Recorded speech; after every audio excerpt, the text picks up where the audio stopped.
Well, Simon, you've had the benefit of a full week of training with your players this week. How's that gone, and how much are you looking forward to getting back to Edgeley Park on Saturday? Yeah, good week's training. Good midweek game as well. Good run out for the lads that needed some minutes in against Huddersfield's B team. So yeah, we've had people on different loadings doing different bits of physical work, but in particular Thursday and Friday we've come back together as one group. Yeah, good, positive week, you know, and the boys are in a good place. You've been so good away from home lately. I mean, you look at the stats, it's 8 wins and 2 draws in your last 10 away games, just 2 conceded in that time, almost 11 hours away from home without conceding a goal.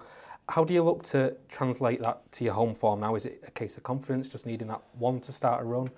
Yeah, I think there's so many things you can throw in the mix, and I try not to be, you know, black and white about things in that, you know, away from home we're excellent and at home we find it more difficult. There's a lot of things you can put in the mix.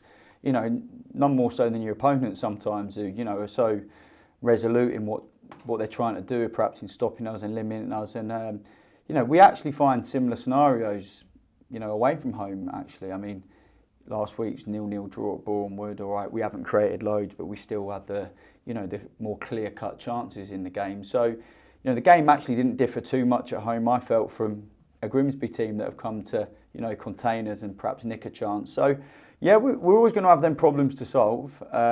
We are back to being really, really defensively solid and organised and having a really strong structure about us. And I think we just got to chip away at things. You know, we just got to keep working hard at our attacking performances. You know, and it's not like in these games, all right, we've not created an abundance of chances, and we recognise that, but we have created good chances. You know, ones which I think we would all accept and expect to be goals. But I think it's really important we don't jump on people around that. We've got to keep people feeling confident, fresh, energised. And, you know, I think if we just stay about our work, you know, them goals will come. And what we've got to do is not down tools on the good bits of our game, you know, whether that's our defensive structure and our resilience. We've got to build on that, not take away from it. So that's very much in our thinking at the minute.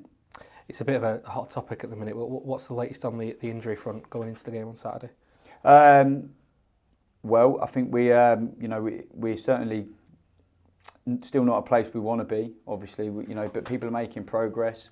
We came out of last week's game with 1 or 2 knocks, and we've still got to wait and see on 1 or 2 of the lads with that. So as we stand now, it's a little bit uncertain around 1 or 2 of them, and you know, but obviously, of course, good news with Mark Kitchen, you know, stepping up his recovery and being part of training, and you know, good news on that front. Yeah, Mark obviously played 45 minutes in a reserve team game on Tuesday. How close is he now to being ready for the first team squad? Well, we've got to make sure we don't get tempted into throwing him into a situation before he's physically ready for. I think, you know, what you haven't had in years gone by, which we have good access to now, is data and expertise and information. And so we've got to be careful with him. He's a big player for us, and you know, we want him back in the squad functioning for the rest of the season. So he's not far away. I think that's, you know, the 45 minutes was good for him, but it was also good for us to recognise that he's still got a bit to go with his fitness and his sharpness, and them key bits of concentration that you need on the pitch is obviously related to your levels of fitness. So what we've got to make sure is that, you know, Mark has the appropriate comeback and not one that we're reactive to. So we'll be very careful with him, and we won't be putting him in before we're all satisfied that he's absolutely ready. Ben Hinchliffe has been walking around looking a little bit worse for wear this week after that knock to the nose he took at Burham Wood. Is he okay to play on Saturday? Yeah, we're confident he's in a good place. I think his nose says slightly different to that, but it was a really brave moment for him. And, you know, speaking to him about it after, he says, well, you know, it's what us keepers do.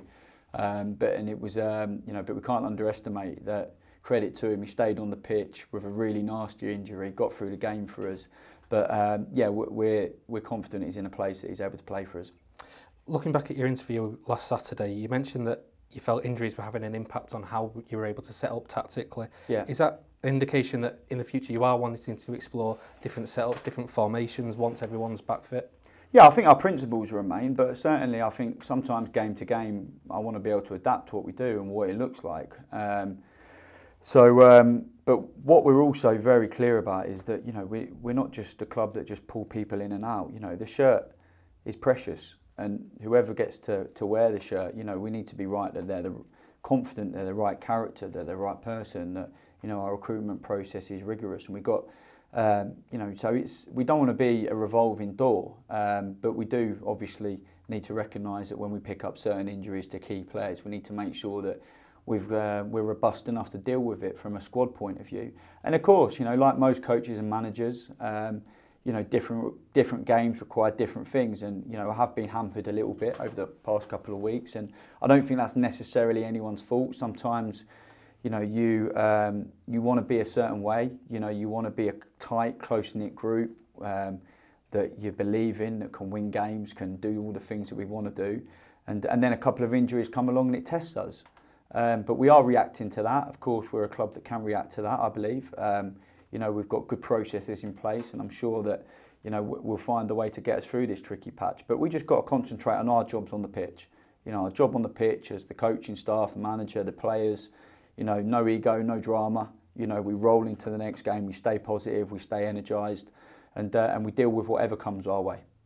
I mean, one of the key players that you've been missing lately has obviously been Scott Quigley. When you look at his injury in particular, is there actually disappointment, not just because you're missing his goals and his qualities, but also because of the profile of striker he is, with the attributes he brings, you're missing out on that, the attributes that bring out the best of the players that play behind him, like Paddy Madden and Alex Reid, and bringing the best out of them. Yeah, that's right. It sometimes can be that domino effect. If you lose one player in a particular area of the pitch, the 3 or 4 around them might have to start having different type of actions or playing in a slightly different way to what brings out the best in them. So you can't solve every single problem in football. It's not possible. You're always having to slightly move and adjust with moments in the game or moments in the season or issues with the squad building or injuries, whatever it is. You're always trying to adapt intelligently to whatever situation you're dealing with, and we're being stretched at that front at the minute. So and Scott was one of the factors in perhaps how we go about it. Losing him, of course, I like to have energy in the right areas of the pitch at the right time, and one part of that is being able to turn to your bench. So that has obviously had an impact on what type of tactical setup I'm going with at the minute. And for all of this, although we're not firing on all cylinders, we haven't been far away. We absolutely deserve to win the Grimsby game at home. There is no doubt around that. We limited them to virtually nothing, and we created clear goal scoring chances. Bournemouth on Saturday, again, we're solid. We're a fine margin, or actually I believe a moment of luck away from what everyone would have said is a good 1-0 win. So, we just got to keep plugging away. It has had a bit of a knock on the type of personnel we've not got available at the minute, but I'm confident we can carry on finding a way. Just looking at Yeovil, Darren Sarll's obviously someone you know very well personally. They've bounced back well from opening day defeat to Kings Lynn. What sort of challenge are you expecting from them this week? Experienced manager at the level, understands the division, and I think the type of player he's recruited is enough to cause anyone a problem on their day. So it's a game that as most games in this division, I believe you've got to be near your best to have good days, and that's what sides that are wanting to challenge and wanting to be up there got to do. So I'm expecting a tough game, really tough game. I think they'll be well organised, well set up. They've got a good staff, people I know, and the team's in a good place in terms of confidence, I'm sure. But they're coming to our ground, and I'm absolutely confident in what we put on the pitch, and we've got some excellent players that can cause anyone problems, and we just got to aspire to be as organised and disciplined as we have been, but also bring our attacking strengths to the game, and that's something we can look forward to. Simon, good luck on Saturday. Thanks for your time. Thank you.